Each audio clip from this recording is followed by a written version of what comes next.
And now, our feature presentation. To infinity and beyond! The name's Bond. James Bond. That'll do, pig. Bad boys, what you gonna do? Show you with the box. Who's in the box? Damn! Ew! Get off of me! Ugh, I'm ill. A lot of people go to college for 7 years. I know. They're called doctors. Houston, we have a problem.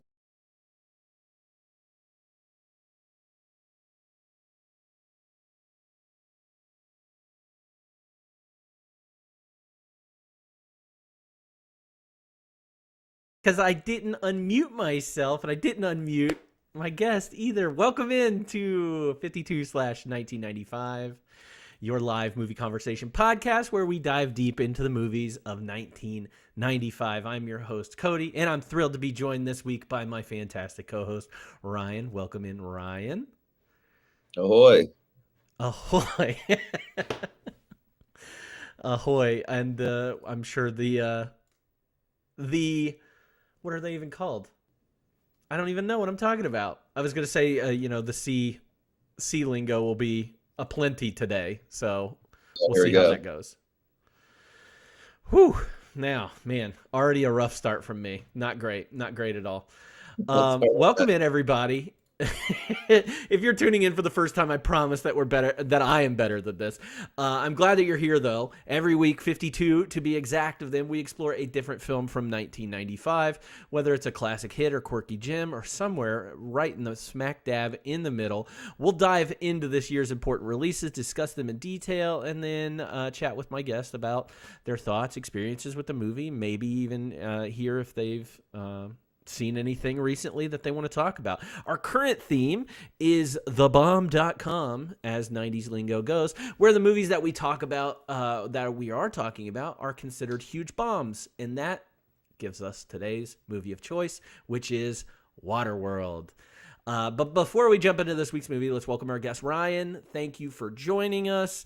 Have you seen Waterworld before? Yeah, I watched this a lot as a kid.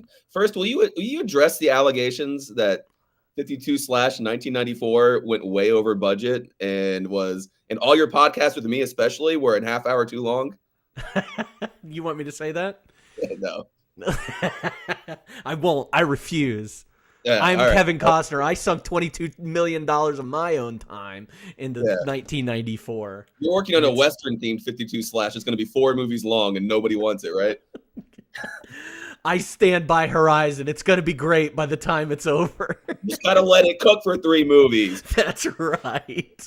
Man, he loves this stuff. He loves just like going as big as possible with things like this. Epics. Yeah, absolutely. I will. So I watched this a lot as a kid, and I'm sure we'll get into it. I think one of the warmest movie memories I have is as a kid is rewatching Robin Hood, Prince of Thieves every single day at my babysitter's house. Is that what's on back there? Yeah. Me and my brother watched it every single day for like a year at my babysitter's house.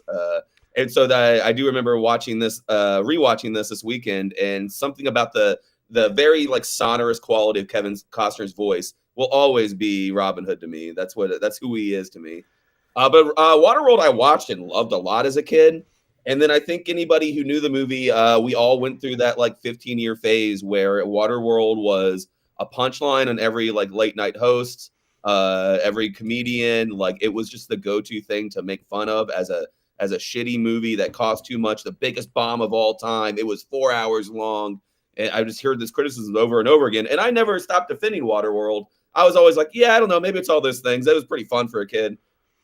Yeah. I don't even think it's the biggest bomb of this year. And I didn't even pick, I only picked Showgirls in this movie because there's a lot of good movies this year. And I didn't want to, weigh it down with some, but I think there's the other pirate themed bomb of this year that we're not going to be talking about is Cutthroat Island. Oh yeah, I don't even know that. Which I think is considered to be an even bigger bomb than this movie. Gina Davis, Matthew Modine, and it was strictly a pirate movie. And after all said and done, this one isn't as big a bomb. Just like Showgirls wasn't that big of a bomb. And I think both are more appreciated today than they were when they came out. Yeah. And, people have taken Showgirls and people have taken Waterworld and really found the value in them or found what is good about them and what should have been criticized, what shouldn't have been criticized at the time. Because I do think there is a lot, especially, I guess Kevin Costner's always been Kevin Costner, who's just like kind of a jerk and kind of always wants it his way. And he did this with Wyatt Earp, which came out in 94, which was supposed to come out, I think, in 93 and ended up coming out a year later in 94. And it was 4 hours long, and Tombstone just did it way better. I feel like especially in the 90s, like Kevin Costner, like, was haunted by Mel Gibson. He like woke up in a cold sweat, and Mel Gibson didn't think about him at all. Yeah. So I think he was kind of chasing that so hard. I mean, what Mel Gibson did with Maverick, Kevin Costner could never do with Wyatt Earp, right? Like, yeah. It's so funny. That's exactly what I had written down in my notes of like, these are the guys, right? These are our rugged, good-looking action stars of the time. Lethal Weapon and Maverick and all the fun stuff that I feel like Mel Gibson was having fun in the 90s, and I don't feel like Kevin Costner was having fun ever in his life. Kevin Costner had been really good in a lot of things. He's good in this movie, but I just think hard all the time. And Mel Gibson maybe needed to rein himself in, obviously, as a human being, but was being effortless with everything he did. Yeah, I think their politics are probably closer to each other than nowadays anyway. Well, we'll get to it later, but having recently watched, not because of this, the first like 40 minutes of Horizon, I was like, whoa, I don't like the vibe of this movie at all. Nothing happens in Horizon. Like things happen in Horizon. I think I've seen the first like 40 minutes of Horizon too, and nothing really happens. It happens, but nothing plot. Right. I guess in just the wheel of time, it's about time, I guess, we got back to just demonizing Native Americans. I hadn't seen that in a modern Western in a while. And I was like, this movie spent $1 million just to make Native Americans just boogeymen who come to steal your children. And that's all they are. It was pretty rough. It was really rough. Yeah. No, the other three are going to make up for it. I know it. I have faith in it. But anyway, we're not talking about Horizon. We're talking about Waterworld, which is no dirt, no dust, no Wild West here. It's just the wild water, baby. Yep. I don't remember watching this as a child as much as, Robin Hood. Robin Hood, just like your family, I watched Robin Hood so much as a child. It's amazing. I'm playing the exact VHS that I watched growing up in the background. So I'm a big I'm a big Robin Hood fan. I love your name, Bobbins of Doxley. It's so funny. And maybe other people won't get that, but I got it, and I appreciate it every time you have a good Robin so, yeah, I appreciate it. But so the only parts I remember from Waterworld are the gills and him drinking his pee, which we'll get into. So speaking of that, let's go ahead and talk about it. So again, the name of the movie is called Waterworld. It came out July 28th, 1995. It was directed by Kevin Reynolds, who did direct Robin Hood, Prince of Thieves. He's also probably more famous for this and Robin Hood, but Red Dawn was one of his earliest movies. And then underappreciated, Count of Monte Cristo was one of his. Great movie. Very underappreciated. That movie's great. People should watch that. This movie was written by Peter Rader and David Toohey. We last saw David Toohey a couple years ago with The Fugitive. He wrote that. This cast includes Kevin Costner, as we've been talking about, as the Mariner, Dennis Hopper as the Deacon, Jean Triplehorn as Helen, Tina Majorino as Enola, Michael Jeter is in here as Old Gregor. We've also got some other people in here. Jack Black, you'll notice him flying a plane. Kim Coates is in here. We've seen him most recently in The Client with the big old spot on his forehead. he plays one of the drifters, the not great drifter. None of the drifters are great. None of the people are great. But anyway, the synopsis of this movie is, after the melting of the polar ice caps, most of the globe is underwater. Some humans have survived, and even fewer still, notably the mariner, have adapted to the ocean by developing gills. A loner by nature, the mariner reluctantly befriends Helen and her young companion Enola as they escape from a hostile artificial island. Soon, the sinister smokers are pursuing them in the belief that Enola holds the key to finding the mythical dry land. This movie had a budget of $175 million, and the box office return on this movie was $264 million. Now, that seems like a profit, but taking into account the percentage of box office gross that theaters retain, which is up to half, Waterworld is considered a pretty big box office disappointment. But after video sales, broadcasting rights, revenue streams, it is, of course, profitable now and has become profitable. This movie kind of split. What was that? It was often claimed to be like the most expensive film of all time at the time, right? Mm-hmm. I think that's true, but it was claimed to be that. I know one of the reasons that like it became a punchline and a go-to reference for a box office bomb. I think I read that like the studio expressed regret that they were so public about how much over budget it went. Like they were talking about it a lot to the press about like, I don't know, man, this water movie is really like, it's gone over for like 6 weeks and it's cost us $50 million more. Like they kind of set themselves up for the narrative that was written about Waterworld afterwards. And I think people look back on that and they were like, we shouldn't have like thrown it under the bus. We weren't really trying to, but we weren't thinking about it. We didn't realize that we were kind of setting it up for failure by talking about how much over budget it was, because that was the punchline and the thing everybody remembered. People watched Waterworld and liked it in the theaters. And then 2 years later, all they could remember was that it was the biggest bomb that's ever happened. And it was the most, over the budget, expensive movie ever. And it really sucked.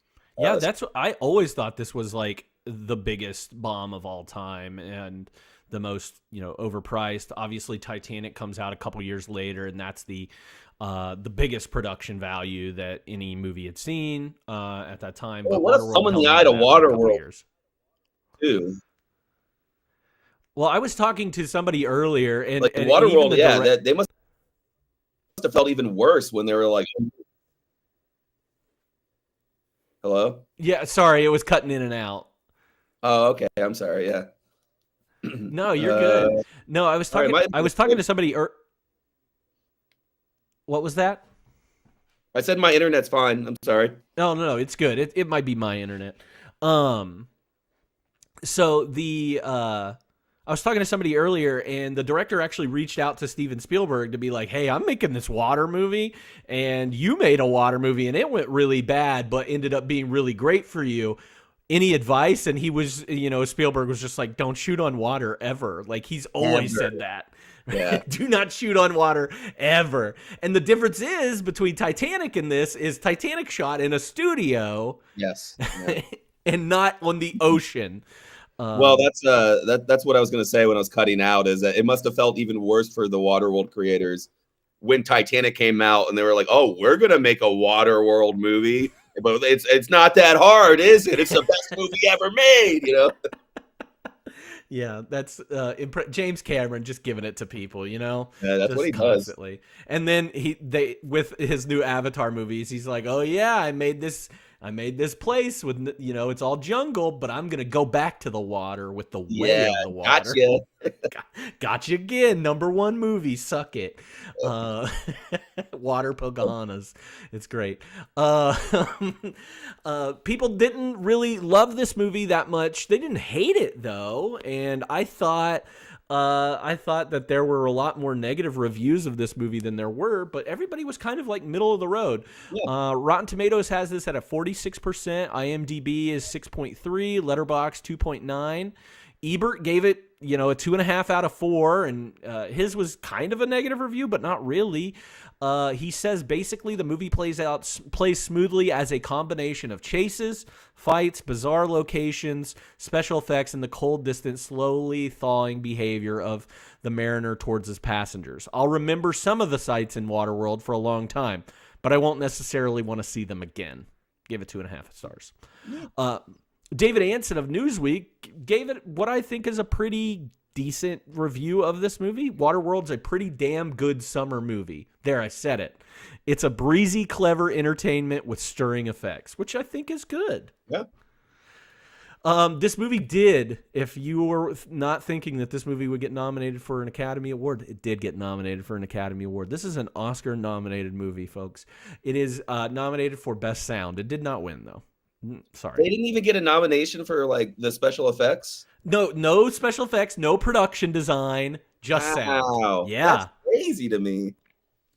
It is pretty crazy, especially production design. Like you're building these freaking they're what they are, these atolls and like the ship and all that. Like that's cool. It's I don't know. The boat's so cool. It should have gotten something itself. Yeah. This there was a sequel comic book series that came out after this. I think it was like a 4-part series. Of course, video games were made in this for our pinball wizard that you are. Yep, there is a pinball machine. I think this is one of the better ones, right? I have not come across this one in the wild or read much about it or seen it. I don't really know.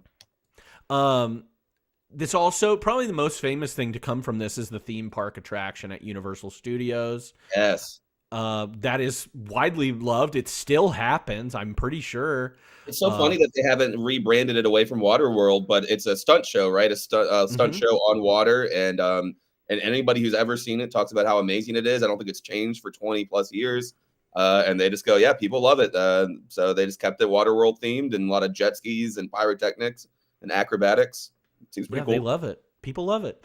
Yeah, it's about 20 minutes long. You can go watch that at Universal Studios. And as of 2021, there was supposedly a TV series in development focused in the Waterworld realm. So maybe you'll see that in the next, couple years, some Max show or something that'll get canceled after. Thought. I mean, they could revisit this world better now and make it, they could Westworld this easy, I think. I think so too. I think this movie is easily remakeable, especially with like how much emphasis we put into the Mad Max world over the last 10 years, and growing that Mad Max story and everything. I mean, this is just wet Mad Max. Yeah, that's absolutely what this movie is. I real quick looked over the Academy Awards from '96, and yeah, the Waterworld didn't get anything but that. But then I remembered you have your Apollo 13 and your Braveheart going on this year, and so that's pretty stiff competition for like good production and art design and stuff like that. And you get you get Sense and Sensibility in here too, so your costume is gonna your costume's gonna get sealed up. It's an interesting year. I mean, Babe, Il Postino, those are the other ones. The two greatest movies of all time. I mean, Babe with some of its visual effects and stuff, but Apollo 13, I mean, yeah, some of that stuff. Apollo 13, comparing it to this movie, it does look like next level. Yeah. It's like Jurassic Park versus I don't even know, Waterworld. Waterworld. All right, let's dive into this a little bit more and dive in. Get it, guys? Dive in. Yeah. And let's talk about some of the scenes that really make this film memorable. I think one of the criticisms of this movie is a lot of its pacing. And so I always struggle with the scene list because every scene's a little bit important. And so I usually have too long of a list. And this one, it's kind of easy to it's just down to 4 scenes, maybe 4 long sequences is the whole movie, right? Mm-hmm. So they get a lot done back and forth in those sequences, but it's pretty simply just the big set piece of the first outpost, I guess you would call it, outpost, floating station. Atoll. Yeah, atoll. That's right. That's the atoll. That's what they call it. The smokers attack the atoll, and we even get a little brief, kind of suspenseful, thrilling scene before he even gets to the atoll with the lime thief guy. You kind of get a sense of this world. You get smokers on their Sea-Doos or whatever they are early on, and he has to make a daring escape from those guys, and then leaves that other drifter guy to die. That opening scene, it's good, it's tense, it's cool looking. That's where you get to see him drinking his pee. That's epic. for all your pea heads out there. Shout out to the pea heads. A whole bunch of little freaks.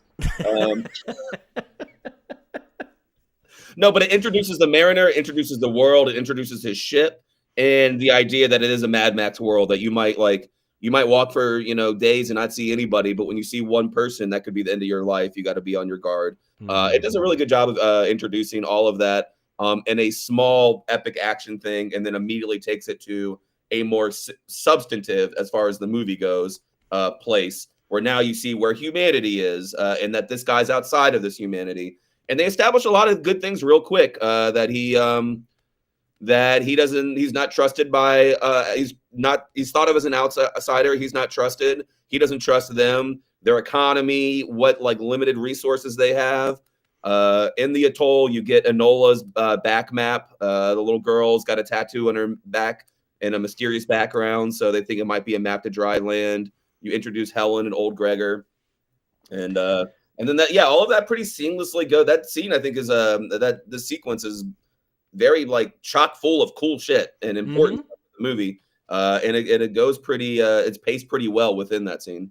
I think you get a lot of lore, but you also get a lot more questions in there too. Somebody just put, I need to understand how he got the gills. What is his mom and dad like? What's the yellow mustard that people get put into when they die? Yeah, it must be some kind of composting, biofuel kind of thing. Yeah, it doesn't it's not acidic. You kind of think that they but he gets pretty much drowns in there, but he's fine. It's not hurting his skin, so he's just going to slowly drown. But I guess it just slowly compost people into something that's useful. Because you got so much ocean to throw people in. I mean, funeral, you don't have to put it. You don't have to make it the centerpiece of where you live. The goop that used to be all your loved ones does not have to be the town square. But that's how they did it. Yeah, it's that was stressful for me. The yellow mustard. You have to see that every day. Yeah, how many people have died? How many people have died that they've put in there? That's the thing. Right. And how many people just fall into it? Oh yeah, kids be messing around, Yeah, right. I also thought I know this it's going to sound naive, but actually it comes from a line later, but you start to see the bigotry towards his mutation here, and it's not I don't understand bigotry, but even the nice guy, old man Gregor, right? The Michael, what's his name? Jeter. Yeah. Even later on, Helen's oh, the Mariner saved my life. And he goes, oh, that's very human of you. He's so surprised that he would do something so human. And Kevin Costner has some gills behind his ear and webbed feet. And then people are oh my God, you're kind of human too. And I'm yeah, he's mostly human, man. I know people with webbed feet. The gills are kind of badass and you don't even see them, but they're oh my God, you have feelings, and thoughts? Yeah, look at him. He's mostly human. He doesn't even have a fish head, It's not even Star Wars. He doesn't have a tail. And 5 seconds before they were ready to breed him. Yeah, right. They were all over him. They were hey, take this girl, breed her real quick. We need to make humanity keep going. Yeah, that's wild. I didn't understand. I was there are lots of guys here. Why this guy? Why do we need to bug this new guy? Well, we can take a moment real quick to say Kevin Costner is very hot in this movie and very wet. He is so wet. Yeah. Same. Yeah, that's what I have to say. Same. Might be hot and wet watching him. No, one of the things about Kevin Costner and Mel Gibson, when we were talking about that earlier, Alyssa even said it. She's I miss the days of our leading guys looking like this. Yes, Kevin Costner is a very handsome man, but he's got a receding hairline. He's got thinning hair. He's not perfectly shaped. He's in shape. Yeah, definitely totally in shape. And Mel Gibson's the same way. Ruggedly handsome and charming, but he's not a Greek god by any means. And it feels I mean, I've thought this forever too, because Hollywood has really moved towards the whether it's CGI glow ups and great makeup and stuff like that, or just who we choose to make stars. We've moved towards unattainable beauty, and that makes everything I watch, especially on television, but often in movies too, It makes it seem more fake. It takes me out of it. Like I want to look at hot people, but I want them to be like approachable, realistic people that I might actually see once in my life. And so like, yeah, Kevin Costner looks lived in this role. Like he looks like a person who's been on the they give him like the little tan lines from squinting in the sun all the time, stuff like that. Like his kind of uneven stubble, like that makes him hotter, and it makes the movie better that he's not waking up with perfect hair and perfect skin at every second, Yeah, I love that. I think this always happens. Like I love those little intricacies that are in this movie, makeup wise, that really I feel again like this might be a little bit underappreciated. But yeah, Alyssa saw the tan lines, and I was like, oh, I would never even have thought about that. But they had to get spray tanned every day for these movies. And so they'd also have to think about like, oh, okay, I need you to squint. I need to like tan you while you're squinting so that it gives that effect. Right. It's just little things like he's got like beaded braids behind his ears to cover his gills, so that his hair like in a breeze doesn't like expose himself. I noticed that. I thought that was cool world building. And do you think if he gets the beads caught in there, he chokes? No. No. Okay. No, I don't think so. I don't know how fish breathe. So. Well, clearly they expel oxygen, as we learn later, right? Because then he's like, "I'll help you breathe underwater," and then he just like breathes air into her mouth. So he's taking. I don't know how fish breathe either. He's taking. He's taking stuff from the water that he needs, but maybe he's like somehow like keeping half the oxygen for himself and then putting half of it into her mouth. Yeah, I didn't think about it that much. I did notice that when he was out of the water though, they were bright red. Like they would be if they were a fish out of water. They're just like bright red. Yeah. Oh yeah. Probably in that moment they wanted to make sure people noticed them. That's true.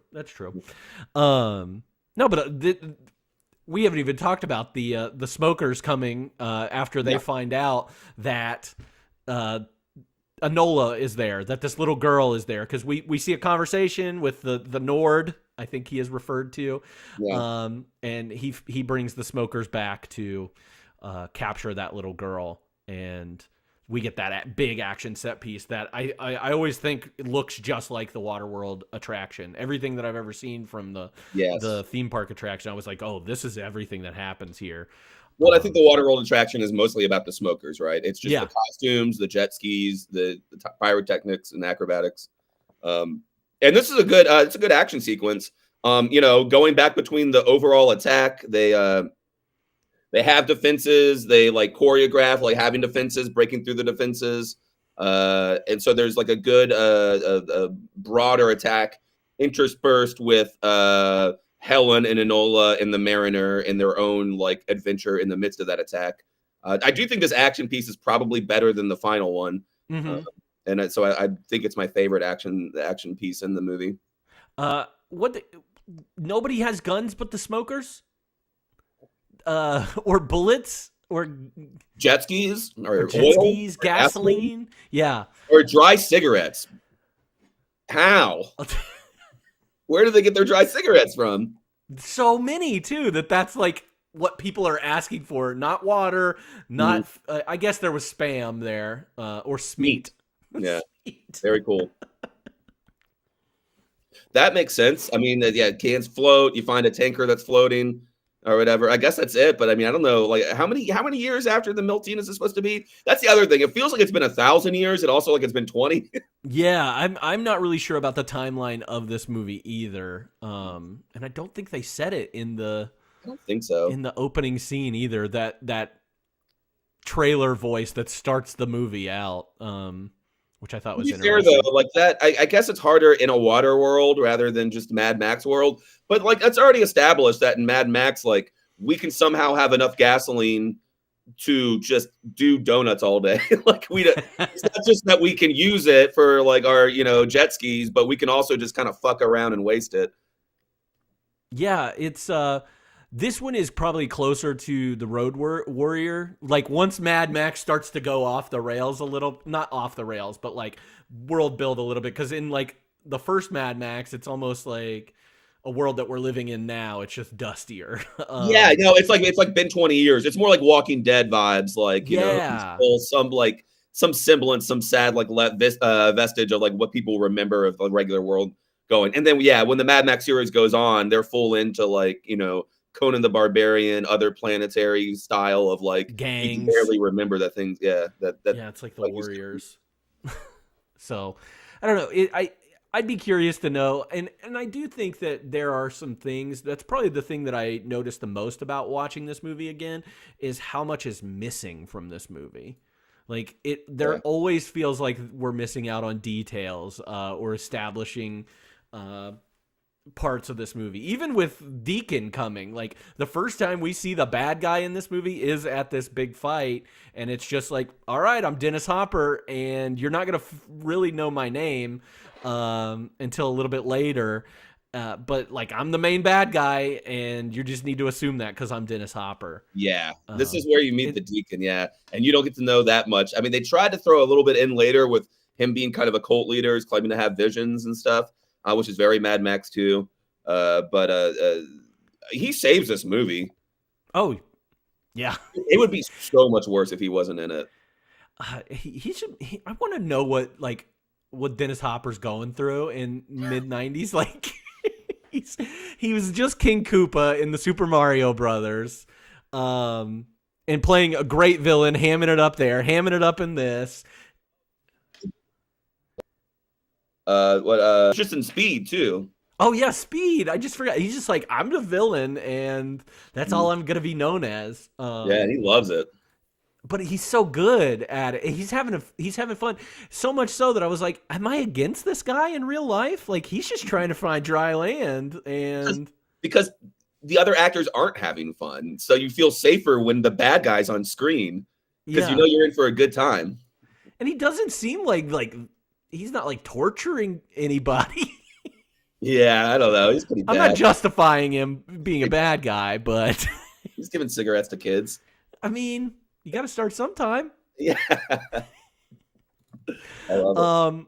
Yeah, the next big elaborate thing. I love the part where he is getting out of the mariners getting out of the atoll, and he uses the harpoon to turn the gunboat so that it faces all the that was kind of badass. I think there's a lot of good choreographed action, which I do like about this movie. Like when action scenes are happening, they kind of make sense, and there's some thought to being like, well, what if the hero did this, and that was the way they got out of that? Like I think mapping out what's going on is always important to me in action scenes. I don't like just random shots of jet skis and explosions. That's fun, but there has to be like me understanding what's happening in an overall sense. So yeah, stuff like that's very welcome in this movie. There's a good bit of it. I love that Kevin Costner loves to do the it is the Robin Hood thing where he like cuts a rope and then sails up on the rope. Like, so good. He loves swinging on a rope for sure. He looks great, man, in those skin tight pants. Like he just looks cool. Mm-hmm. I don't know what it is, but yeah, he does that cool little gunboat maneuver, which I mean doesn't make any sense if if you're the gunner on that thing. Are you just so into shooting bullets that you don't notice that you're slowly turning away from the atoll? That's very Bugs Bunny. Yeah, that was pretty funny. And we get some funny lines in there from the Deacon and everything, and who he's interacting with. But they ultimately get away. And then, what's your next scene? I mean, there's a bunch of stuff that happens that doesn't really matter. The next and really important scene is the underwater scene. Oh, where they go and find like what America looks like now. Yeah, he's like, you want to see dry land? I'll show you dry land. Lie, he did not show her dry land. He did not show her dry land. He doesn't understand the word. I mean, that's the next scene that I know is epic. Like lots of things happen. There's like 2 or 3 more smoker attacks. There's him being a jerk to Enola and to Helen, and then being scared. There's the pretty not okay scene with the weird trader. Compelling because it's frightening. Yeah, I did not like that. But not needed in the movie. Not needed in this movie, especially. But yeah, then the next thing that matters is the they yap a little bit about like, oh, we don't know where she came from, maybe dry land. He's like, dry land's a myth. And then eventually he wants to show her where he gets all the dirt, because him coming into the atoll is also where you learn, holy shit, this dude's got like a 3-gallon jug of dry dirt. Like, where can you find that in Waterworld? That's what currency is. Like, people want that. So he clearly has a secret that nobody knows, and this is when he shows Helen the secret by taking her underwater. So is it just that he can dive that far and nobody else knows how to swim in Waterworld? That's why he can just go to the bottom of the ocean and well, I guess because he can dive that far, he's the only one who tries to, and then he's discovered what other people don't have forgotten. Yeah, I guess that's true. Because at some point he does share a line where he goes, no, dry land isn't floating around. Dry land doesn't float. It's part of the earth. Like, he says something that like other people don't understand, that there's dry land underneath them, and he knows that there is, or that there is land underneath them. They all think that they're kind of in a like floating ball of water, but that there are like floating dry land areas, around. So it has to, I mean, with people forgetting, you think that this has to be at least a few generations beyond. Yes, absolutely. At least. And I mean, that's always, I mean, we don't have to be overly mean to Waterworld, but that's always a post-apocalyptic thing where like you start breaking down, well, how does things work? Like, people write stuff down. They have oral tradition. Like, humans have had oral tradition forever. Like, nobody's going to really forget that kind of stuff. But we just have to suspend our disbelief that we're in a world where nobody even knows basic, geography and stuff. This movie does not understand geography at all.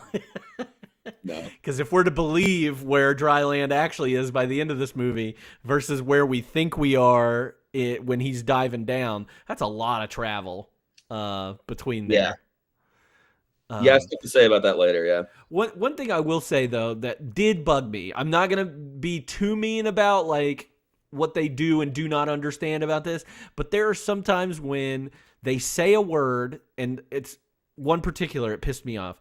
She says the word about Enola, that her brain is like a mirror, and she will draw what she sees. So her brain is like a mirror. All right.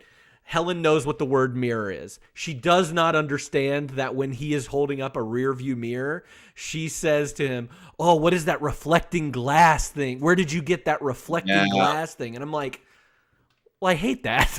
Just say the fucking word. Yeah, there's not a lot of consistency in that stuff. Unless it's like he goes and checks in National Geographic to like when he realizes that Enola is like drawing trees. But like, people can figure out what a tree is. They have plants. They see bark and leaves. And if they can grow plants, then like they've at least heard of somebody growing a plant so big that it's taller than a person, or they've done it themselves. Yeah. So like, that's very, I don't know why he needs to like double check what trees look like. I didn't even think about that. Yeah. Oh, this is what she's drawing? A palm tree? Oh, it's like my lime plant, but bigger. What the tree is. Also, if he's been swimming around and can do that for a significant amount of time, he's got National Geographics. He knows so much more than he ever lets on, Yeah.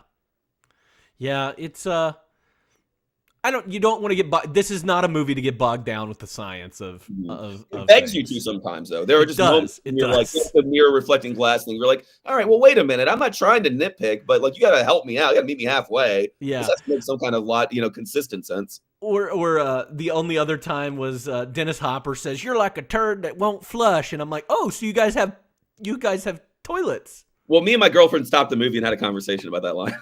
Okay. And maybe just because I'm a contrarian, I was like, well, I don't know, man. You could still you still flush, you still use a toilet without like running water. You just got to fill the tank up, right? Yeah. And I mean, I know that boat has toilets on it. Yes. Well, that's what I was like, well, those people probably they have some versions of toilets. And then she was like, I don't know. I think they probably all just shit over the side. And I'm like, they probably do. You're not wrong. I mean, she's probably not wrong about that, but yeah, I don't know. That one got me, but I was like, it's kind of a funny line. It's just a funny line. It's just a funny line. You're like a nerd that won't flush. I think Dennis Hopper's like, his version of the script was just like a writer's room, or the writers just like giving him one-liners like crazy. So, yeah. This movie did have Joss Whedon come on to punch up the script, which is bizarre. Well, I'll skip to that real quick. Yeah, Joss Whedon was at the last minute was brought in, like during the overshoots, like when they were past, when they were supposed to be done.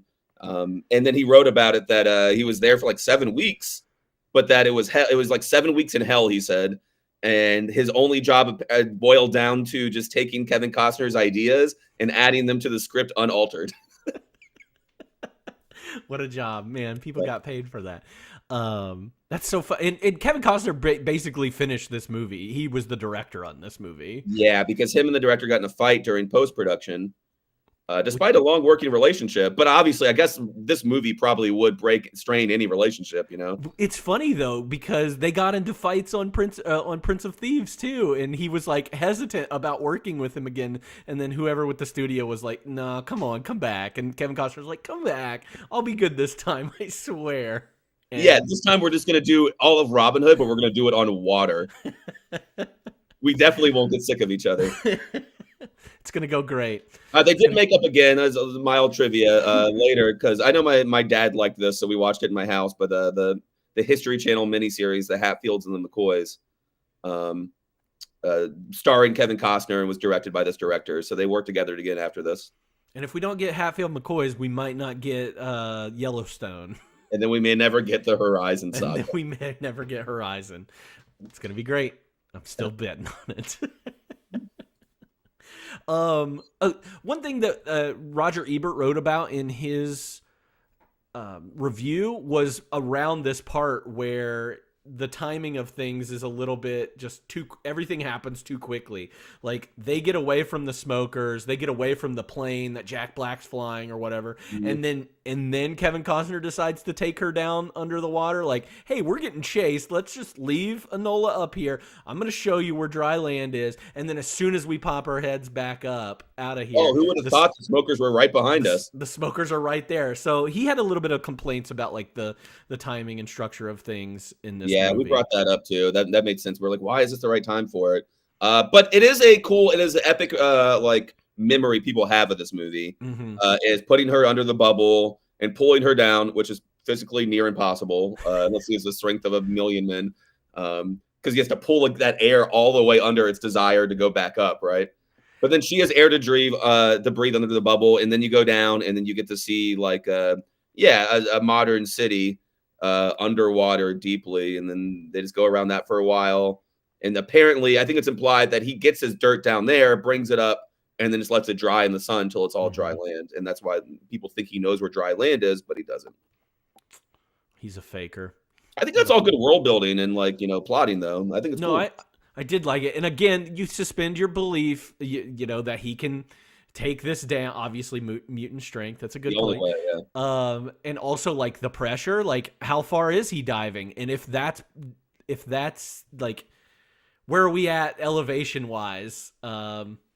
That's true. Well, we do get some clues on that, but he's probably diving deeper. How far can a human dive underwater? So they say like 28,000 is how much the seas rose. Recreational divers that can't go more than 130 feet, or that's the recommended depth. Yeah. So he has to be going like, and then I thought about it though, maybe, well, even if it's Denver, right? Even if if the city's Denver, the Mile High city, then 28,000 feet's like, that's 4 miles above sea level. So then he's still got to go down like 2.5, 3 miles to get to some place as high as Denver to see a city. And yeah, pressure wise would not be able to. But I thought I was going to catch the movie because we'll get to the end. Mount Everest is like 1,000 miles higher. It's like 29,000. Oh, okay. So they did like do the math to make sure that Mount Everest would still be poking out of the water. The whole time, and even at the end, I was like, the dry land has to exist, and the only place that it could possibly be is Mount Everest.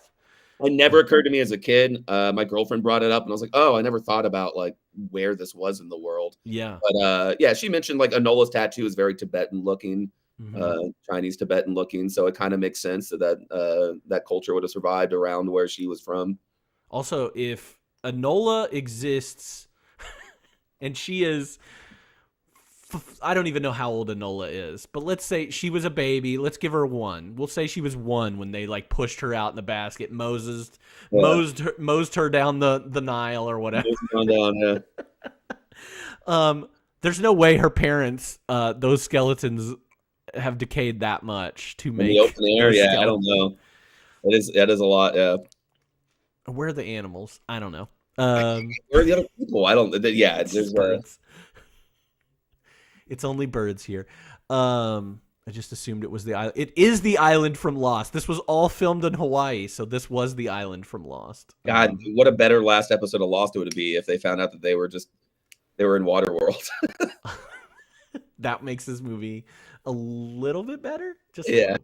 little bit. And then I guess our final scene is gonna be the final like boat scene on the Yeah, so Enola gets kidnapped, and the other 2 scenes I have are the epilogue of them finding the island, but the big rescue from the tanker where Enola is being held captive. Enola gets kidnapped, and then immediately old man Gregor comes back. He's like, I figured out how to fly again. I found you in this big world of ocean. He also learns how to throw a rope to somebody too. That pissed me off. Man, at the beginning when he's like, oh my God, I let the rope go. I'm so sorry. I'm so sorry. I'm not doing anything to come back to get you. You're really fucked, and I'm so sorry. It's very Wizard of Oz-esque, Yeah. where, oh no, I'm leaving without you, Dorothy. Yeah. Also, there's something very like a fantasy, like mainstream movie about like the going up in a spiral, but just being just behind the thing that's flying away. Yeah, it was a choice. I love Michael Jeter though. Yeah, he again, just like Dennis Hopper, he's having a good time. He's like, because Helen, the Mariner, and Enola are just, Enola's like kind of sassy in a fun way, but the 3 of them on a boat, I don't want to be in a boat with the 3 of them. They're grumpy pants all the time, Yeah. The best, and they're just boring a little bit. Yeah, they're just kind of boring. The best part was when she was asking, she's like, hey, aren't you traders or aren't you drifters supposed to like, isn't there a code? Ask him if he's got food, and she like yells food. I thought there's a couple lines where she gets to raise her voice, and then Jean Triplehorn's doing really good acting when she does that. But she's just supposed to be like kind of demure and begging the whole time. That she doesn't really get to flex any muscles. Not that she's the best actor in the world, but I do love her, and she is beautiful in this movie. I do feel like we don't get a lot of Jean Triplehorn after this, though. Does this like ruin her career a little bit? I don't know. I looked at her stuff, and I think most of her biggest role was like Basic Instinct, is what she's in Waterworld. But Big Love, it was huge. Oh, I forgot about Big Love. That's how I know who she is, and then I found out her later roles, recognized her in later roles later on. But I know her from Big Love, where she gets a lot to do, and it's very good. Yeah, Big Love, which I think Tina Majorino stars in a little bit. I think she was in, yeah. Yeah. No, I love it. I know her from Basic Instinct. I know her from The Firm, which were The Firm. That's the other one. Firm But that was the other one. Yeah. So, but I feel like we don't hear anything from her after this. Not really. Not until Big Love, and then not much even then. Yeah. Yeah. No, she was great. She's great. I loved her, and she's good, and she's one of the better parts in The Firm. I like The Firm a lot. Yeah. It's too long of a movie, but yeah. No, there are scenes. There are things about this boat scene that I really like. Like, I love that they are not moving this boat with gasoline. Like, it's not a functioning boat. Oh, they're rowing. I do like that. The rowing. I thought that was so cool. Yeah. And I was the like, boat seems that's cool. It seems lived in. I love seeing like well, I guess the Waterworld has a built-in problem if it's going to be an epic, expensive movie, that it's hard to get a lot of people on screen when you're just out in the water. So they have the atoll at the beginning and then the boat at the end. So it's cool after these like long kind of like wandering sequences in the middle to go back to a place where there's a lot of people around. And that's what you need to see on a big tanker. How did they get the car? I don't know. I don't know what they did anything. They just wanted to have a car in there, which was fun. And you get to see the Mariner kind of be badass in this. Like, we get to see him be badass earlier, but now we get to see him be like an assassin and like sneaking in the shadows and taking people out one by one. And well, that is like both Mad Max and Robin Hood, where the characters are a little like, they're impressive, but they're kind of like running away and just, one step ahead of like, getting captured and killed. So they're badass in their escapes. But now, like at the end, then you see these three characters say, fuck it, I'm bringing the fight to them. I'm going to show people what I'm capable of. And yeah, man, the big scene where he like walks up alone on the deck, and holds the thing up and just drops the explosion and says, come what may. That's pretty awesome. I love it. That is really awesome. We get that bungee jump scene in this too, where the three Sea-Doos are going at each other, and he just picks her up. Also, that scene feels like Disney World was already like, we're planning a ride, and you need to add this stuff in. That was fun. I had a good time with that one. No, I like all this. I like all the boat stuff. That part felt very like, even before, as he is capturing or killing all these people below the deck, Dennis Hopper is speaking to his people, and it does feel very Mad Max. Mm-hmm. Like, hey, we've got this girl, and she's got this tattoo, and she's leading us to dry land, and he's giving them Spam, and he's giving them cigarettes, and that does feel, especially like Fury Road esque. It's funny that this stuff kept reminding me of Mad Max, but then the specific scenes I was thinking of were the reboots. And so then I wonder if they like even retroactively saw some stuff Waterworld did, ripping them off, and said, all right, well, let's go that direction a little bit. Like the standing up top with the big crowd underneath you, spouting prophecies. There's probably some of that in Mad Max that I rewatched them all recently, but trilogy, but stuff like that feels way more Fury Road than it does the original. Yes. That is one of the movies that I paired with it is one of the newer Mad Max entries. So because of like the gangs and the different like factions, I guess, that we see in this, and I know that that's prevalent in like pirate movies. That's prevalent in Warriors, Clockwork Orange, all those things. Doing the thing around now. I mean, you mentioned Cutthroat Island, but I don't know. I guess Treasure Island was in the 80s. Treasure Island was in the 80s. That's the one with Charlton Heston and Christian Bale is the 80s one. Yeah. So you don't get a ton of pirate stuff this time. So as much as it is just like, oh, this is standard pirate stuff, we got used to a lot more pirate stuff later on than was popular in the mid-90s. Yeah, we need more pirate stuff, I think. Yeah. Bring it back. I think not Johnny Depp pirates. We need a new pirate. Yeah, Black Sails kind of failed, but there's like, Our Flag Means Death kind of stuff, comedy. Mm-hmm. There's room for it. There's room for it out there. Then, of course, after he takes down the smokers, the Exxon Valdez tanker, which is a joke only of its time, and they find dry land eventually, and he decides, like, they finally get there. It's Mount Everest. They don't tell you that in the movie, but it is Mount Everest. Oh, he realizes that the map's upside down, right? That's how they find it. Let me... Dumb. Dumb. That is dumb. That is one of those dumb moments. Yeah. But the Mariner is not secure on land. He doesn't feel safe there. Yeah. He's the Mariner. So he sets out to go on more journeys in Waterworld 2. And that does kind of make sense for the character and everything. But I remember sitting there in that last scene when she's like, "Why are you leaving?" And he's like, "I got to," like, I belong in the sea. And I was like, you can come back once a month. I mean, how far is he going to go? Like, he can't find his way back. You can just swim around the island if he really wants. Like, just, Alyssa said he could have a houseboat. Like, if he wants to live on the water, he doesn't have to live on the land. Right. Or if he just like likes the Mariner lifestyle, he can go trade for things they want and need and come back once a month, spend a week there, party. And then like, all right, I'm back out to, see what's out there in the world, see if I can bring anything back. And he comes back though after a year or so, and they've made like resorts and everything for tourists to come. That was something I wrote down. Like when I was like, "Oh wait, this is Everest. Where's all the trash?" Just dead bodies everywhere and trash. Yeah, right. Fossilized poop everywhere. It's great. Who do you think is your favorite? I think I'll probably know all these, but who's your favorite character, or did somebody steal the show for you? I did. It's Hopper by far. Yeah. The Deacon is, I think, the best character, the most interesting, the most fun character in this movie. Oh yeah, he's spitting. Every line he has is a good quote with a good delivery. Yeah, and I do think it's sad that I want to hang out with the Deacon more than I want to hang out with the Mariner. The Mariner's just mean. He's just a dick. Yeah, and also like.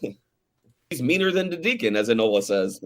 He's mean. I love that line because it's like, fuck you, my guy's meaner than you. He's not like better than you. He's just meaner.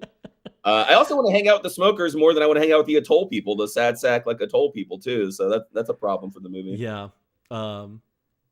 Yep, that's who I said. I mean, the Mariner's cool. He had Kevin Costner has some cool action parts, and he looks awesome. But no, the Deacon definitely. Talking about quotes from like Enola, what other quotes do you have that really stuck out? Well, it doesn't make any sense that she has that big speech, but that big speech she has is pretty good, where it's like intercut between the Mariner showing up and like her like being trapped by the Nord, and she's got a good. I mean, it doesn't make sense that she's saying these things, but he doesn't have a name, so death can't find him is like pretty badass. That's a badass line. Yeah. Yeah, he doesn't have a horror. He's not afraid of anything, men least of all. He's fast and strong like the big wind. He can hear 100 miles and see 100 miles underwater. He can hide in the shadow of the noon sun. He could be right behind you and you won't even know it till you're dead. That's from a completely different movie, it feels like.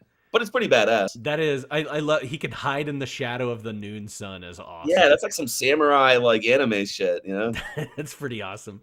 I love after that happens and like they're out there on the boat, and we already talked about it where he drops the flare down the flare down the hole. Deacon's like, because you're not gonna drop that because you're not crazy, and then we actually get like a smile from the Mariner, and he smiles as he drops it down, which is kind of cool. Yeah, like, I think right after that, the only other Enola quote I had was she's like, "Was this your big vision?" That was pretty funny too. Yeah, she's a little shit when she gets on the boat. I like it. Yeah. She's like, he kills little girls, and then the Nord's like, yeah, we all have. I like when Deacon has injured himself and he is getting his eyeball painted. Mm-hmm. And he says, what do you say, Toby? The truth? And Toby just says, looks like shit. Yeah. I think that's why I like kids. They have no guile. They have no guile. Let's see. Also, Deacon, maybe he doesn't answer to Chuck. Call him Charles. Yeah, right. They're trying to get the gunman to stop. Call him Charles. Let's have an intelligent conversation. I'll talk and you. How about a cigarette? Nothing like a good smoke when you miss your mom. Never too young to start. Yeah, never too young to start, but nothing like a good smoke when you miss your mom is a great line. And I think the other thing I had was a turd won't flush, but I like that. There's a couple times he calls him the gentleman guppy. Oh, yeah. He also calls him the R word. Yeah. I was about to say, first R 52/1995, but I didn't rewatch Showgirls. I assume it's in there somewhere.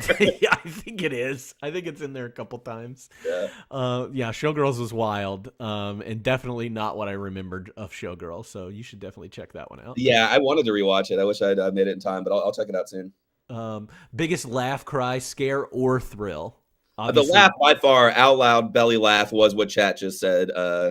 Like I lost my shit when the flames come towards that guy, the depth gauge, and he goes, "Oh, thank God!" What a good moment. What a great random character in this movie. Good morning or good afternoon, sir. I don't know which. Yeah, that poor man. How does he eat? Do they drop him food? I guess. Like, why does he have to stay down there? Well, he doesn't have to stay down there. Just have a stick. Like, yeah, have a stick. I check my oil just by pulling it out. Yeah, and be like, yep, looks good. Yeah, have a depth gauge. Or have a ladder. Just have a ladder and be like, hey, this is the one of the 2 times a day you go check the depth. Make sure we don't have a leak, you know? Nope, he lives down there. He lives on a raft on top of oil. Cave. I think we covered a couple of these already, but the most what the fuck ridiculous moments of this movie. The Exxon Valdez is stupid. And it's like a 6-year-old reference at this point. And what I don't like about it is obviously like a lot of apocalypse movies, they never explain their like refinery system. I guess Fury Road ends up doing that, but like the fact that they may be able to refine crude oil, or that they just discover crude oil, but it probably isn't workable anymore. Because it's been so long. But I also thought it was especially stupid that they're on the Exxon Valdez because it famously doesn't have any oil in it. Yeah, it leaked out. Yeah. It's all in Alaska. So like when I first see the tanker, my first thought is, oh, they found an oil tanker floating and it was full of oil, and they figured out how to turn that into some kind of crude fuel, right? And then they show that the oil tanker they found floating was the one that famously has no more oil in it because it's all in Alaska. Fun joke. Yeah. I do like that they were praising that poor, I mean, not poor captain guy, but the guy that captained the Exxon Valdez ship. Yeah, They are just Joe. Saint Joe. That is funny. I will give but him again, that. it is a 6-year-old joke. Like, yeah, right. people don't care at that point. I actually looked up. I don't know how interesting it is, but the Exxon Valdez was a used boat until like 2015. They changed its name to Exxon Mediterranean, and then they dropped the Exxon because they just couldn't get back on, having a good name. Then it got sold to the Chinese for a while, and then it ran into another boat in like 2014. I think it's time to retire it. Yeah, then they finally retired the Exxon Valdez. Oh man, poor Exxon, right? Yeah. What moments? I mean, I guess I had the scene with the trader and Enola under deck. We don't have to talk about it much, but like we said, that's just totally wrong. Yeah, it's hard to come back when you're already the Mariners grumpy. It's hard to come back into liking him when he just even almost close to pretended letting that happen. That was bad. And the last thing though, I did see this in the subtitles, and we could talk about this. Like, where in the world are they? Everybody's Anglo and like speaks English. You see a few people of color around. They don't have much to do. But the opening scene with the trader, he's running away, or the Mariner's coming after him or something, or he gets like harpooned, and he curses under his breath. And in the subtitles, the captions, it says that he curses in Hindi. Mm-hmm. So I thought that was interesting that they added that, like this one guy who speaks something other than English, which would make him somewhere close to where Mount Everest is. Yeah. Compared to where all these other people seem like they're from. So English is a language, Hindi is a language, and then what did he say? The Greek, it was like Turco-Greek or something. Like, I'll remember that. It was a combination of Greek and something else was the other language. That was when the smoker set up the trap.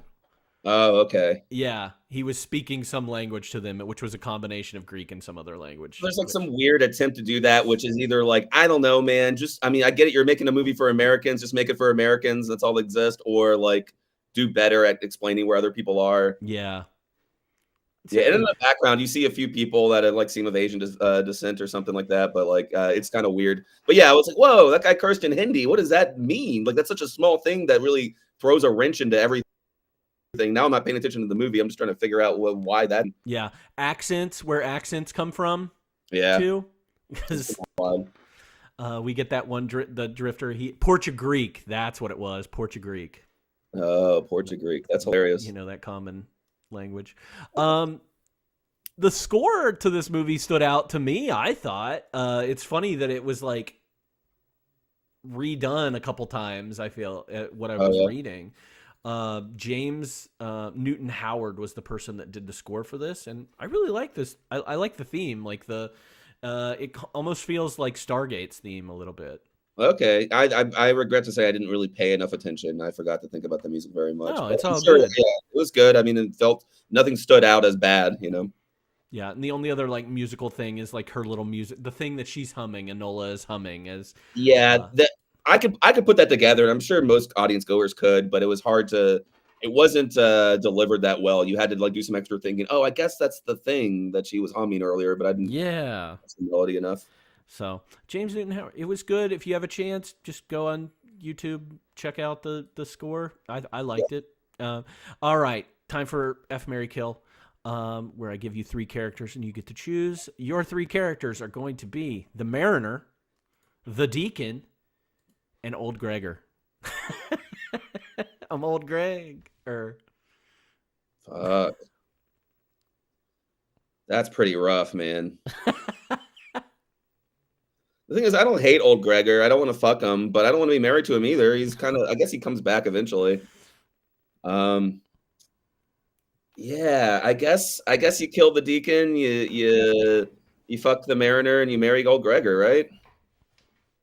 I think I marry the Deacon.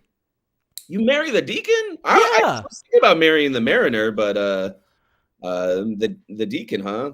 I mean, I guess like I don't know, man. Well, so what? You get all the free cigarettes you want? Yeah, that's why. I I become a cigarette mom. I would be in that boat the rest of my life. I'd rather be on the trimaran, you know, like whatever it's called, the boat that the raft in like the open sea air. I'd rather be on that than on that smelly, rusty, like fucking. I just feel like the deacon has my best interest at heart. Yeah.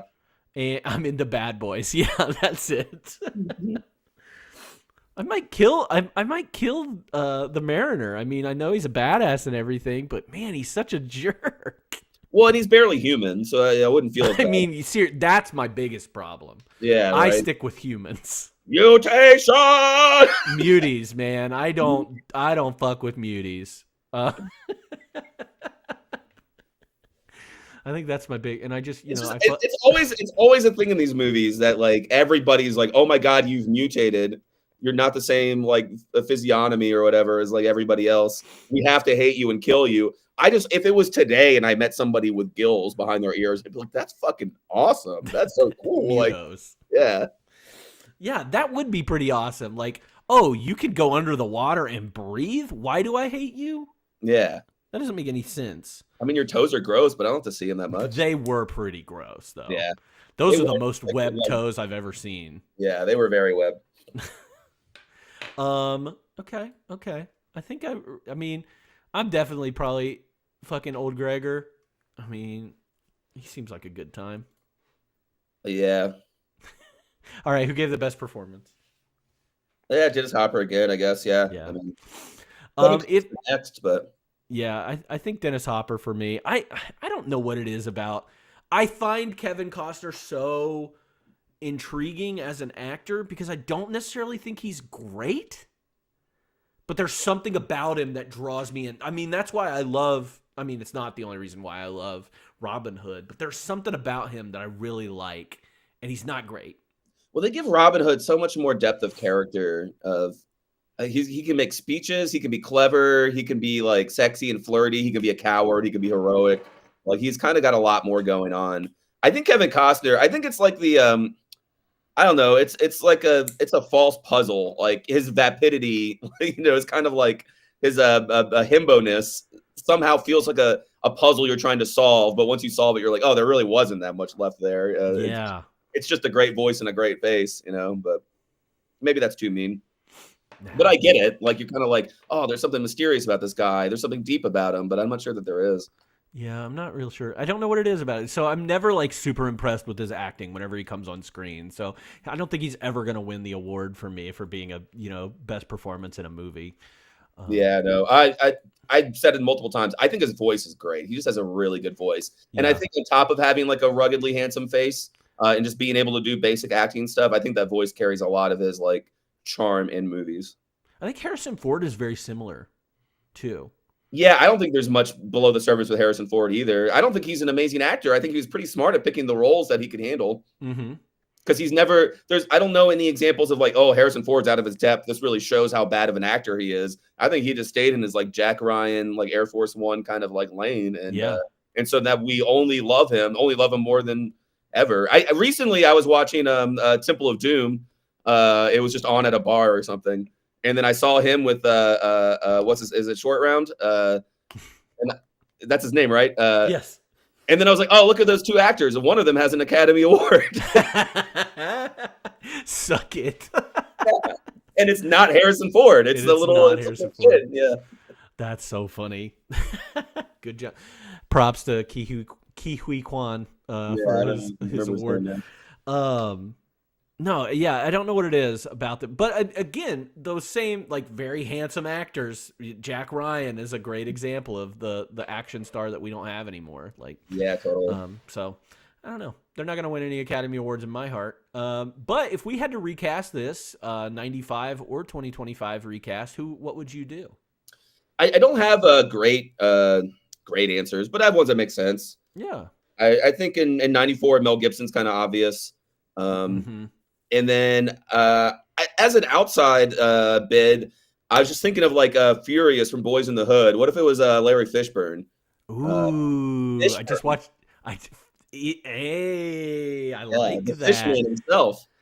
I like that. I just watched Higher Learning today with Larry in it. So Also a great voice, also pretty sexy. Can do grumpy very well. But like let that ice melt a little bit. Like I think he could be good at that. okay. And for the Dennis Hopper role, Anthony Hopkins was maybe the best I had. Yeah, I thought there were a couple that were listed in like some of the fun facts and stuff. Like Samuel L. Jackson was actually their first choice for the Deacon. And that was my first thought, and I didn't write it down because I feel like I put Samuel L. Jackson every time I do a recast. Yeah. So that's just the go-to I always put because it just makes sense for so many roles. But I changed it to Anthony Hopkins so I wouldn't repeat myself. But that was their first choice, and he chose Die Hard with a Vengeance instead of this movie. And he did probably make a better choice. Yeah. James Caan was also one of the people that they thought about. And I was like, oh, yeah, James Caan can play crazy. He might be a little too mean, though. What's Robert Duvall up to now? Just being old. Just so old. He's so old now, yeah. Man, Robert Duvall from 10 years ago would be good for like a Deacon. Mm-hmm. I thought today, like... I think you make this movie. I think you make it a funnier movie. Mm-hmm. In the same vein of like, Pirates. You move it towards Pirates of the Caribbean. Something like that. Or I was thinking Big Trouble in Little China, like that kind of action comedy. Like it's just silly enough that it works. And you kind of get like a dumber Mariner, like a Kurt Russell. So I was like, his son would be a great person. His name's Wyatt Russell. But for the Deacon. Yeah. For the Deacon, I was like Johnny Knoxville or Matthew Lillard would be a great the Deacon. Yeah, that's wild. Yeah, I can see both those.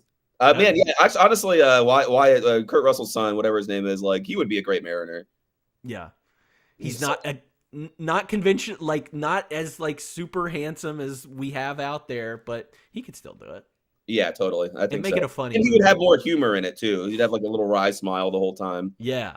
And then make Helen a smarter character too. No shade to Jean Triplehorn or anything, but like make her a smarter character, like a Phoebe Waller-Bridge. I don't know if you've seen the newest Indiana Jones movie. I have, and she's the only good thing about it, I think. Yeah, I actually like that movie a lot. I love her so much. She's in some show I didn't know existed. I found recently. I want to watch because I could just watch her do anything forever. She's great.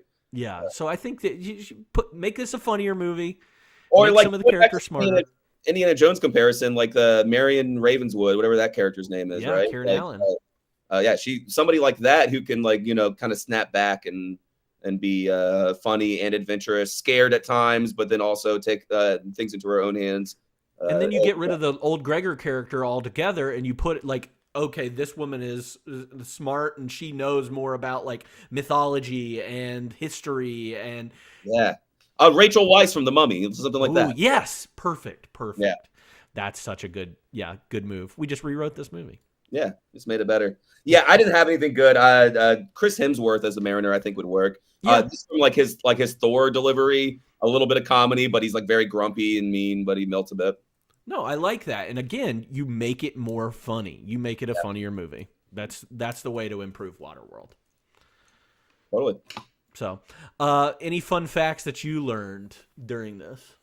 There's some. I think we've covered them. I always remember the trivia, just more filmography stuff. But later on, Enola becomes a Deb in Napoleon Dynamite. Mm-hmm.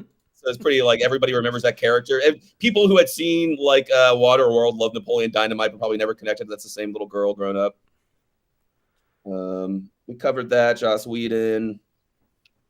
Oh yeah, I guess the only thing we haven't talked about is if anybody's into retro video games, they did make a one of like the 9 Virtual Boy games that ever got made.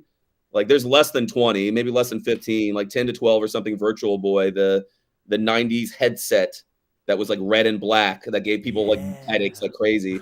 One of the games they made was a Waterworld game, and it's very dumb and bad and impossible to win, but it's fun to look back as like a cultural artifact. There's a YouTuber named Jeremy Parrish who does very short videos of retro video games. So I think he's got like a 10-minute video just on that game if you want to look it up, just as a content tour of remembering the Virtual Boy Waterworld moment of our childhoods. I need to check that out. I'd never get to see any of those like Virtual Boy stuff. That would be a cool one to check. Yeah, out. and you can see them all because he's got like 1 10-minute video for each of them, right? And there's not that many, so you can kind of go through the whole category. And he's like a video game historian, so he has a lot of context about it. But I think if I remember right, it's basically just a left to right shooter where you're in the raft and you have to shoot harpoons when like jet skis come at you, and then like save somebody out of the water and avoid barrels, that kind of thing. But yeah, if you play it more than 10 minutes, you will collapse and seize. Love the Virtual Boy. We haven't talked about the 3-hour cut of this movie. Okay, so that makes more sense to me. I remember this movie being 3 hours. Yeah, so there was a 3-hour version of this movie. They showed 40 minutes of deleted scenes on a TV version. So ABC bought the rights to this movie so that they could play it on any of their networks or whatever, and that's where it displayed as a 3-hour movie, which is okay. So I was going through this journey in my head where I'm like, yeah, I'm going to watch Waterworld for my buddy's podcast, and that'll be a fun 3 hours. And then I brought Waterworld up to other people, and they're like, oh man, it's only 3 hours long. That's crazy. Enjoy all 3 hours of that. And then I went to watch the movie. It was 2:20, and I'm like, well, I remember this movie being criticized for being overly long. And 2 hours and 20 minutes is long for a movie, but it's not that long for a movie like this, you know? So that's probably where that got into like earwormed into everybody's heads that this was a 3-hour film. It's called the Ulysses cut because at the end of it, because the mariner doesn't have a name, Helen gives him the name, tells him the story of Ulysses and gives him the name Ulysses. Okay, sure, whatever. They also established that it is Mount Everest in the 3-hour cut. We get a lot more like introduction of the smokers, so an actual introduction to the deacon and a little bit more lore around him. We also get to see the slavers, which I'm sure you can probably guess what the slavers do. But that was another faction that was out there that we didn't get to see and was actually cut from this film. So yeah, I'd be curious to see the 3-hour cut. Yeah, I wouldn't hate it. I don't know. I guess I'd want to see more. Yeah. So maybe I'll track that down. One thing I did notice whenever I was watching this movie, and I got it confirmed through IMDb, is Enola is wearing Birkenstocks, and I called him out when I saw it. I was like, "Those are Birkenstocks." She's wearing fucking funny. Birkenstocks. I forgot about this because I was gonna write it down when I watched it with my girlfriend. We were quiet for 45 straight minutes. And then when she sees the tread of her shoe, she goes, "Ooh, Birkenstocks." That's exactly. I lost my mind laughing. I was like, "Oh yeah." We had nothing to say to each other or out loud about this movie for like almost an hour until Birkenstocks. Birkenstock. That's the only reason I noticed. I was like, "Those are Birkenstocks." Yeah. It's also funny that they spent so much money on the production and costuming, and they just didn't like make her like Waterworld shoes. For that shot alone, you know, take them from one of the extras. I don't know. His necklace was a circuit board. Oh, I didn't know that. That's cute. So he found like a shiny, like, look at this underwater shell I found. Yeah. Tina Majorino was nicknamed Jellyfish Candy because she got stung 3 different times during this production. Oh, let's all laugh at a child's trauma. Well, apparently, like, everybody almost died on this. Like, yeah. She almost died. Jean Triplehorn almost died drowning. Kevin Costner almost drowned. His stunt double almost drowned a ton of times because just of drowning. So, fun. Oh, yeah. That's why I think the set was destroyed because of a hurricane. Mm-hmm. And so that actually ended up, the slaver faction was written out completely. Not see. Completely, but there was a big portion that was about them. Let's see. Spray tanned, already said that. Kevin Costner put $22 million of his own money into this movie. And then since he was on his bare feet the whole time, they attached moleskin to the soles of his feet to protect him from sharp objects, but he continuously stubbed his toes, so didn't really help with that. Man, that net rigging would have been fun but dangerous. Oh yeah, gosh, I can't imagine. Like, you not twist your ankle doing that for 7, 8, 10 weeks or whatever. Yeah. Anything else out there? No, we talked about everything else. Yeah, that I had. All right, like a fine wine and dish. If you could pair this with another movie for a double feature, what would you choose? We already talked about them. I mean, the obvious ones are Mad Max and Robin Hood. Yeah. I'd have to go back and try to find a cleverer one, but I didn't do it. Yeah, I said Furiosa. I said Escape from New York. Planet of the Apes, just for the like, oh, it was Earth the whole time. And then Snowpiercer was another one that I threw out there where it's like, oh, it's Mad Max, but ice and that's it. Oh, I'll throw out Open Water 2. Far superior to Open Water. I went on a date to watch Open Water when I was in high school, and I locked my keys in my car.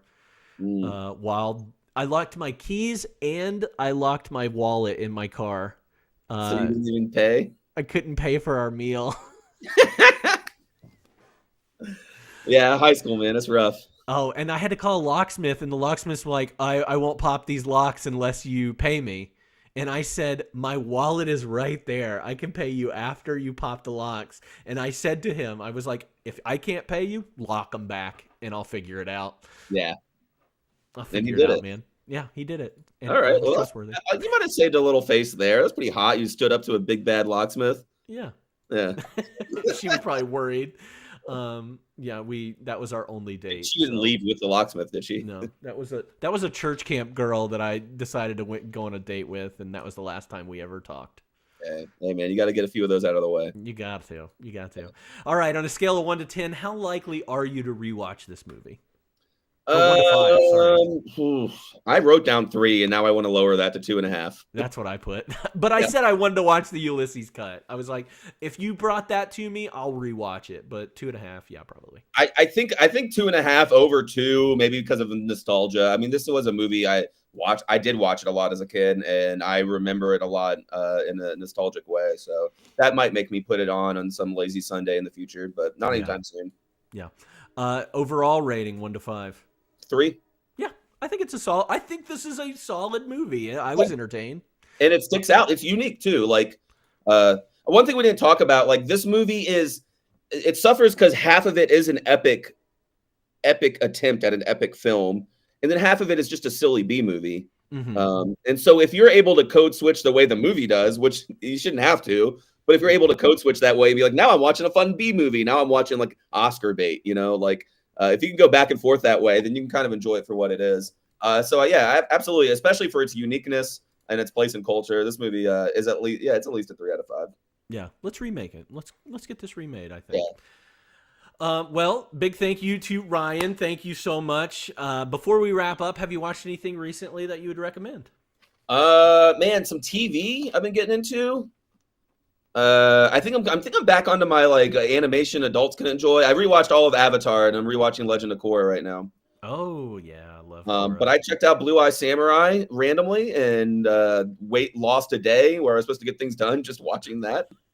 It's so good. Blue Eye Samurai. Okay. Yeah, it was like a big hit. Netflix produced anime, like 8-9 episodes. It's very good, and you don't have to be a complete weeb anime person to like it. It's very like Western coded, although it's very samurai based. So if you like samurai stuff, if you like really good anime with a kind of a season ending, it's not, a million episodes to watch. It kind of blew me out of the water. It's the best like animated thing I've seen in a long time. So Blue Eye Samurai is a hard recommend for everyone.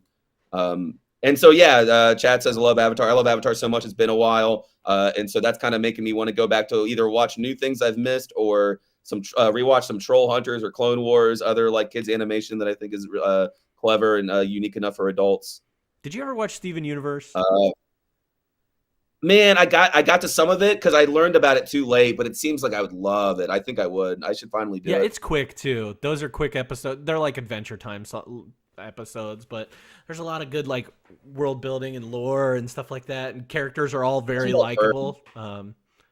I'm gonna write that down because I am kind of getting this bug to watch stuff like that now. So I want to until I get over that bug, I want to be able to use my time. Yeah. Let's see. Scavengers. That's the one that beat out. Let's see. That's Blue Eye Samurai. Okay. I know Joseph would recommend Scavenger's Reign for you if you have that. If I haven't watched that, he tried to get me to watch it, and I fell asleep during the first episode, but that was because I was watching it late at night. That's on me. That's completely on me. Awesome. I do have, anything else? If my connection's good, I do have one more movie I watched. I couldn't get to sleep, and I watched the forgotten Ron Howard movie, In the Heart of the Sea. Oh, the Chris Hemsworth? Yeah. Chris Hemsworth, Tom Holland, a bunch of people. I love a tall ship movie, and we don't get a lot of them anymore. It's very Ron Howard cheesy at times, but if you kind of like wish there was something like Master and Commander out there, or some kind of tall ship like whaling adventure movie, it's kind of it's not perfect, but it's definitely worth a watch if you're into that kind of thing. It got destroyed in the box office, and they pulled it out too quick, so it's just kind of known as a failure. But they spent a lot of money. It's got a great cast. If you're looking for another water-based adventure, I'm not saying it's a 5 out of 5, but I haven't seen a movie like that in a while, so I kind of enjoyed it when I couldn't get to sleep the other night. I was about to say, you like Master and Commander, right? Like I love it. Yeah. And I love tall ship stuff. Those movies are good. There's not a lot of them. Most of the great ones are really old, but anytime I can be out with like a bunch of like dirty sailors on the water just trying to survive, and scurvy and murder and mutiny and gunfight. Have you seen Cabin Boy though? I have seen Cabin Boy. I think I was your guest on that. That was the first one. I was about to say. I think I made you watch Cabin Boy. Yeah. That's my fault. Okay, well, great recommendations. I'm going to check out a couple of those, especially In the Heart of the Sea and Blue-Eyed Samurai. I haven't honestly watched really anything lately. I've been slacking. I did watch Higher Learning, which is one of our movies that are one of our extra credit episodes. The only other thing that I've watched recently, Women on the Verge of a Nervous Breakdown. I finally watched it. Yeah, great. Yeah, I loved it. Almodovar's great. I was thinking about him the other day. I don't know why. I was playing some movie game on my phone, and I was trying to like connect movies to Voltaire, I think, and Penelope Cruz. Anyways, and I was like, man, Almodovar. It's been so long. I kind of want to dive back in. No, Alyssa's the one that suggested it. She's like, no, I've been wanting to watch it because you recommended it in one of the pods that we did a year ago or a couple of years ago. So she was like, let's watch it. And I said, okay, let's do it. And we did. And I loved it. It was so good. Yeah. Nobody makes movies quite like him. And they're always a joy. Yeah. Well, that's everything that we have for Waterworld. Of course, you can join us on our Discord server. We're, again, always trying to boost that up. You're welcome to follow us on Instagram. Check out my account on Letterboxd. It is just CD Waits. It's not any of the 52 slash stuff. And Sunday, January 19th, we're going to be doing another 2-part series in the month of January. This time, our series is called You're in the Game. And we'll be covering Jumanji as a part of that 2-part series. It is not streaming anywhere except on demand. Of course, if you have your ways around those things and want to watch it in whatever way you want to, you are free to do that. I have it on VHS. Maybe I'll watch it on VHS. I don't know. But this month, at the end of this month, on the 29th, we have our extra credit theme going right now. Like I said, I watched John Singleton's Higher Learning earlier.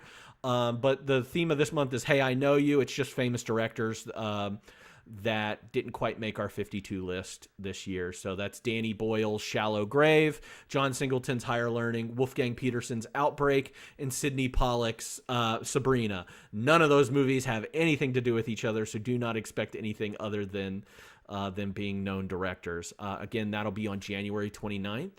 And we started last week our 52/1995 music pod, and we'll be doing that again on Tuesday. That's Tuesdays at 6 p.m. Eastern.